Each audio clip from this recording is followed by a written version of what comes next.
Israel is not a part of the non-proliferation treaty. Israel has nuclear warheads that America knows Israel has nuclear warheads, but Israel has never admitted to having nuclear warheads, despite also constantly saying that they have nuclear warheads, because they do.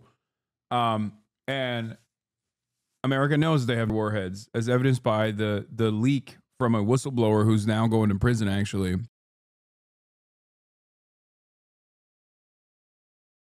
All right, let's get back to this. Deputy Foreign Minister Ravanchi, thank you for joining us on the program. This morning. Thank you. Good to be with you. Okay, tell me what is going on. What has been damaged? How close to your headquarters? What can you tell me exactly about what's happening right now? We have been witnessing an act of aggression, a clear case of naked aggression against Iran and the Iranian people since 5-6 days ago. We were about to start new round of talks with the Americans on Sunday. That was 15th of June. And 2 days before, we were attacked by the Israelis in the middle of the night. They attacked residential areas. They attacked paramedics. They attacked citizens who are just sleeping in their homes. They attacked our university professors. So this is a crime against humanity, pure and simple. Okay, so Mr. Ravanchi, they also attacked your military leadership. Your intelligence headquarters, we understand now, has been hit for the domestic control. They've attacked and tried to take out and damage your important nuclear sites, the centrifuge sites, the uranium enrichment sites, and others. They are causing a lot of hardship and damage to your regime. Do you believe that? It seems that from here. No, as I said, they have been involved in an act of aggression, and they have, martyred our military people as well, along with many Iranian citizens, and they have no boundaries. They attacked everywhere. So you mentioned attacking against our nuclear facilities. These are safeguarded places. It is a crime in accordance with the international law to attack, a place which is safeguarded under IAEA rules. So unfortunately, the Americans and some Europeans have shielded the Israeli regime not to be criticized at the board meeting, Board of Governors, IAEA Board of Governors meeting, and also at the UN Security Council. So it's a shame to all those who are protecting this regime. Okay, let me get to a few things. Clearly, you must be concerned. You must be worried that more leadership targets will be hit. You have the supreme leader, your ruler there, Ayatollah Khamenei, the Ayatollah, has come out and said that you will never surrender in response to Donald Trump. But I understand also that things are pretty bad for you and that you have tried to reach out to the US and to Israelis to try to get some kind of negotiation track back on track. Is that true? No, that's not true. I do not share your assessment. We are not reaching out to anybody. We are defending ourselves. Although we have always promoted diplomacy, but we cannot negotiate under the threats. We cannot negotiate while our people are under bombardment every day. So we are not begging for anything. We are just defending ourselves. And we have an experience of 8 years of war against Saddam's aggression back in the 80s. And now we are defending ourselves against the Israeli regime, which is being helped by Americans, which is being protected by Americans and some others. As you know, the Israelis are more powerful than Saddam Hussein ever was. That was some 40 years ago. This is a much bigger order of magnitude. As you know, also, President Trump is publicly weighing whether to join the strikes and whether specifically to hit, for instance, the very deeply buried Fordo facility with the very big bombs. What do you think? What are you reading? Do you think the Americans will get involved? And what would your response be? We don't know if the Americans get involved, directly. Definitely, our hands will not be tied. We will do whatever necessary to protect our people and our interests. The Americans have been collaborating with the Israelis, although they have said it that they do not have anything to do with this conflict, which is not true. But if they decide to be engaged militarily, direct military involvement in this massacre, definitely we will do whatever necessary to protect ourselves. And by the way, Fordo is another protected site based on IAEA rules. So that will be another instance of a crime which is being done, unfortunately, by Israelis and Americans, which is prohibited under international law. I'm going to get to that in a moment, because the Israelis say their intelligence said that you were moving towards weaponization and they had to act now. But I'm going to ask you that in a moment. But first, do you believe that what is happening is regime change targeting or regime destruction targeting? How do you assess the removal of a big layer of military commanders and what President Trump said about Ayatollah Khamenei, that he would be an easy target if they were to decide to take him out? How do you interpret this? Is this about regime change? I don't know about their intention. Just ask them what the intention is. But we will do whatever necessary to protect ourselves. And we have the experience of, as I said, 8 years of war during Saddam's era, when everybody was helping Saddam. So you say that you should not compare Saddam and Israeli regime, but do not forget the fact that all the world were behind Saddam at that time, and we were the ones who resisted. And now there is a very strong cohesion within the Iranian society to resist aggression, to resist foreign interference in our domestic affairs. So you ask the people who are in Tehran, ask the embassies, ask the people who live in Tehran these days, and ask the morale of the people, and you will understand that the Iranians are behind their government because they are facing a foreign aggression which will be resisted. I'm going to get to that in a moment, because you all were very surprised when Assad fell. You didn't know that he was that unpopular with his people, and he fled at the last minute. I'm going to get to that in a moment. But first and foremost, dude. I want to ask about... She's going nutty mode.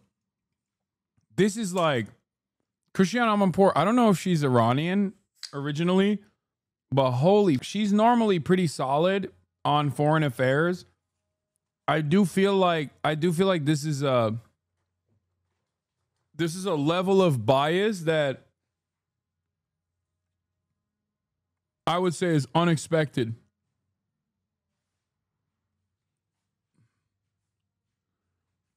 Chatters are saying she's half Iranian. That kind of makes sense. This is like it feels like there's a personal level of investment here. About the negotiations.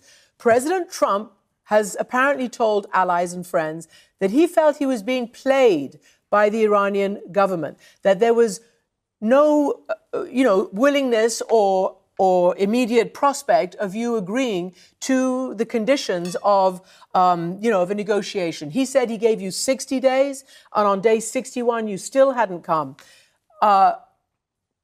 Why? Why didn't you agree to the terms? And do you believe you had a 60-day deadline? No, nobody can put any deadline on us. When we negotiate something, the two sides have to agree on the timetable of the negotiations. This is point number one. Number two is that we really doubt the sincerity of the Americans in the course of 5 rounds of discussions that we had. We had good discussions, and at the last round, we were given, some document by the foreign minister of Oman, and apparently both sides felt that that was a good document to be worked on for the next round. But before the next round started, 2 days before the next round started, the aggression took place. So this is a betrayal of diplomacy. Yeah, this is the betrayal of our trust. to Americans. We should be the ones who should criticize the way that we were treated by the Americans, not vice versa. Okay. In fact, no deadline is going to affect our way of negotiations, and then we will do whatever necessary to protect ourselves. You know, this is obviously a very fluid situation. The Israeli airstrikes continue. America is weighing, or Trump is, whether he will get involved. He's now saying that you, the Iranians, have suggested that you come to the White House to negotiate. He says you're totally defenseless. You have no air defense whatsoever. He says next week will be big. And he says that unconditional surrender means that I've had it. Your reaction? You know, there is a famous saying that nobody can threaten Iranians. They should not dare to threaten Iran. We will do whatever necessary. Although there are hardships, no doubt about it, but Iranians are known to be at defending their territory, and this is exactly what we are doing. Did you ask to go to the White House? Has your government asked for access? Not Christian, not at all. Okay. Not at all. We are not begging for anything. What we are saying is that stop this aggression, then we will have time to do whatever needed. As long as the aggression continues, as long as this brutality continues, we cannot think of engaging. Okay, so let me ask you this, because it is clear, and we can see it, that a lot of your military capability has been degraded. It is clear. They say that they have control of the skies, and they're even reporting that fewer and fewer missiles are getting into Israel. Even the defense minister saying that they might, as he says it, release the population to go back to work and to come out of their shelters. But I want to ask you this. Why did you surge production of 60% uranium to the point that you have right now between Trump's inauguration and now? Back then, you had maybe a 5 to 6 weapon capacity if you had decided to. Now, a 10 weapon capacity with these 400 kilos of 60% uranium. Why did you do that? You know, we were acting based on our rights within the NPT. We didn't have anything wrong. IAEA inspectors were present in Iran.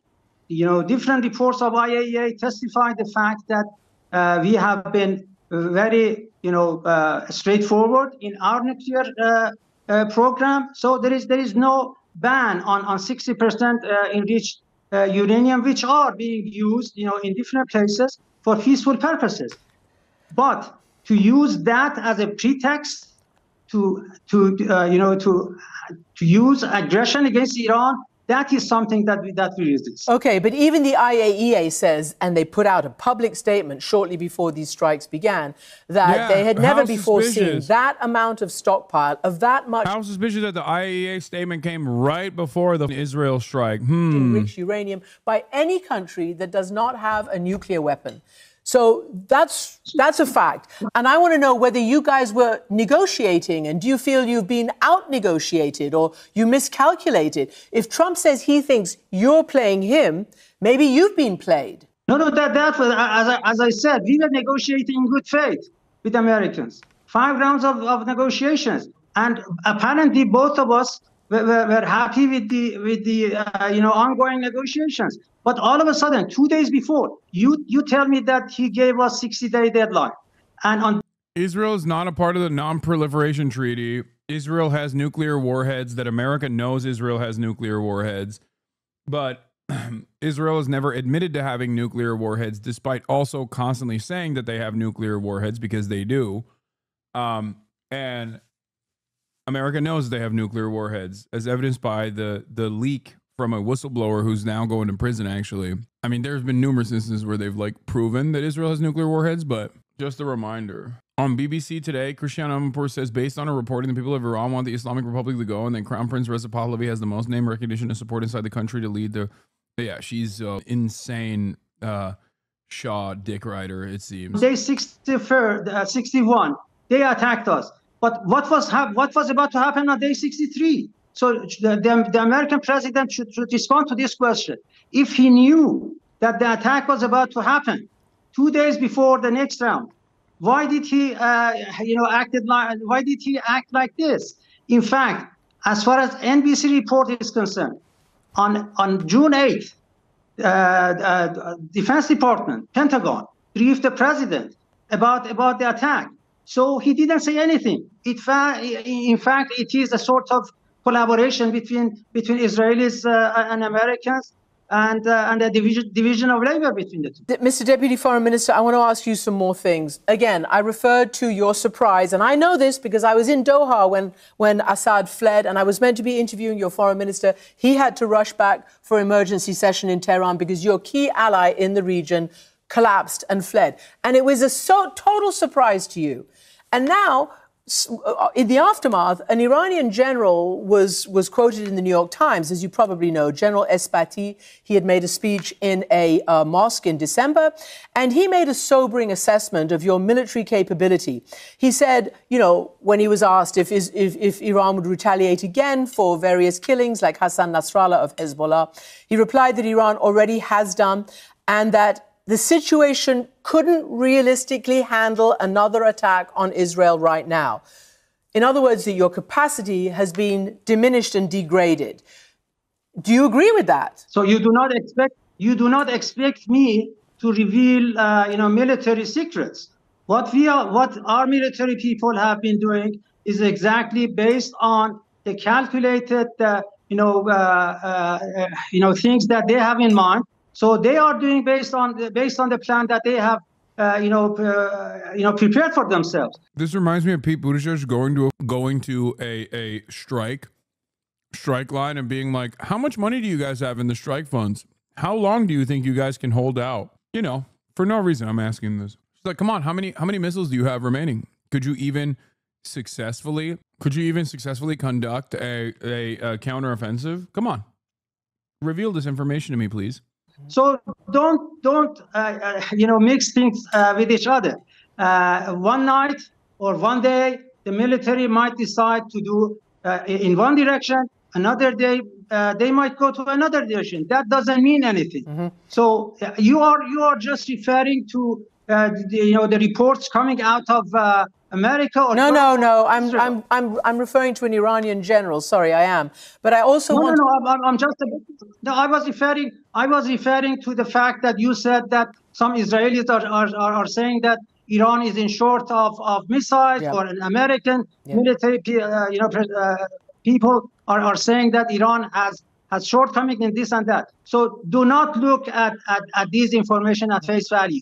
Okay. They have other things in mind when they have interviews and make propaganda against Iran. Okay, still quoting an Iranian general here. Clearly they believe, and I assume you believe, that if you attack, and you might call it retaliation, whatever, if you strike any U.S. bases or U.S. personnel, the reaction will be humongous. Can you say that you would not do that even if America joins? In other words, are you trying to make sure that America doesn't come into this?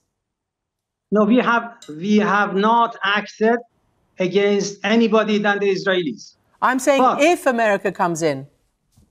But I'm just responding to you, Christian.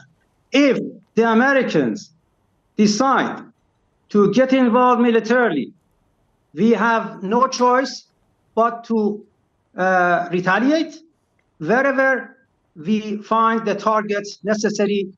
So that is clear and simple. Because we are acting in self-defense.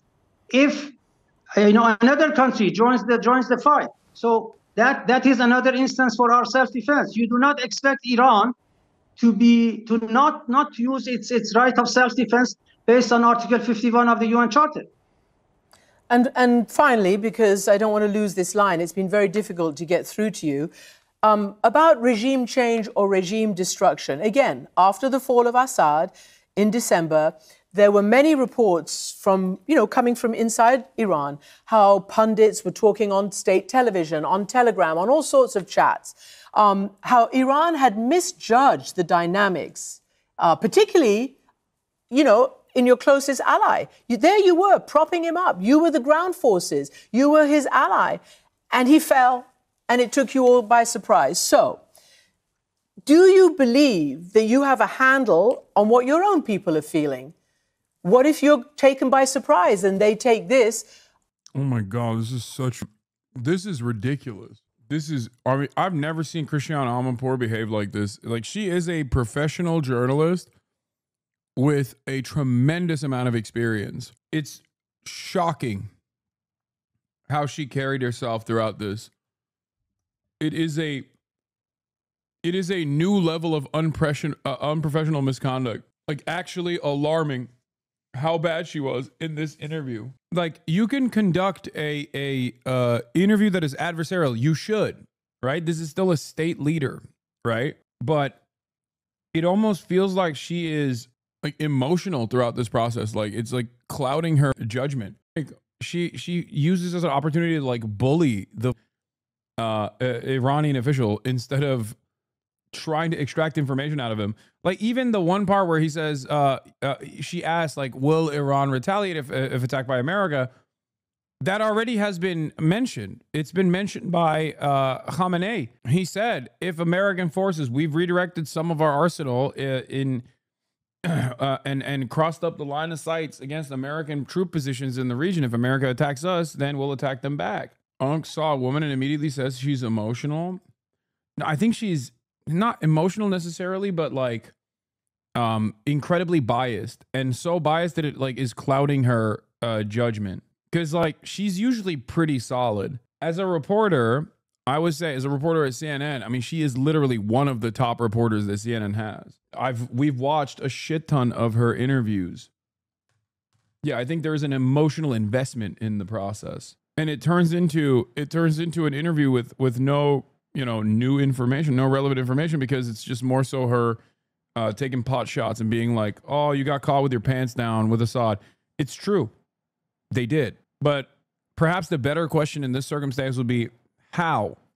What is your intelligence assessment that led to a major gap between what your internal assessment was with respect to Assad regime's infallibility and the actions from NATO-backed forces in the region? Like, how do you think happened? How do you think this happened? That is an appropriate line of questioning that you could actually potentially derive new information from. Just being like, lol, Assad fell and he was your ally. You guys suck dick.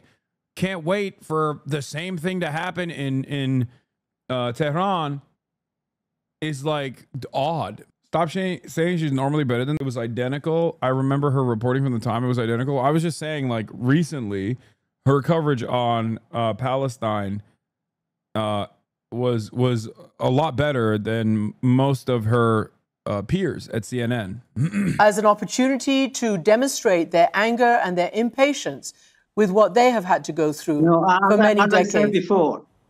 As I said before, come to Tehran, come to different cities in Iran, and see for yourself what is the cohesion within the Iranian society in resisting aggression.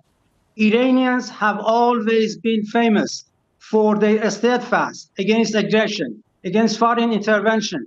Do not compare Iran for any other country. I do not have any other country by name in my head, but Iran speaks for itself. You have been in Iran before. You are familiar with the mentality of the Iranians, with different walks of life, with those who are critical of the government. They have one voice. They resist the aggression, and time will show that we are right. And finally, Israel says that it believes you were on the verge of deciding to make a nuclear bomb. Now, Trump is moving in that direction, even though his intelligence chief said that's not the case in terms of their assessments. But do you now think that this clear attack on all of your facilities and your conventional weapons, if you survive, will Iran decide to become a nuclear weapon state? Bro, like, again, a normal way of asking this question is, do you feel like nuclear proliferation is an act of sovereignty for the Iranian population? What is the assessment of the Islamic Republic? Are they reconsidering nuclear proliferation in the aftermath of these negotiations falling apart? She said, if you survive, are you going to make nukes? Lol. Do you see what I mean? Shocking. No, we will survive. That is for sure. This is the point that I need to emphasize. That we do not believe in nuclear weapons. There is no place in our defensive doctrine. Nuclear weapons have no place in our defensive doctrine. In fact, we believe that the world will be a better place without the nuclear weapons. But who has the nuclear weapons in the Middle East? The Israeli regime. Who has the weapons, the most sophisticated weapons, nuclear weapons? The Americans. So they are the ones who should be responsible for all the chaos that are going on in different parts of the world as a result of desire for achieving nuclear weapons. Deputy Foreign Minister Majid Takht Ravanchi, thank you very much indeed for joining us, and we hope that we can talk to you again. My pleasure. Thank you, Christian. Thank you.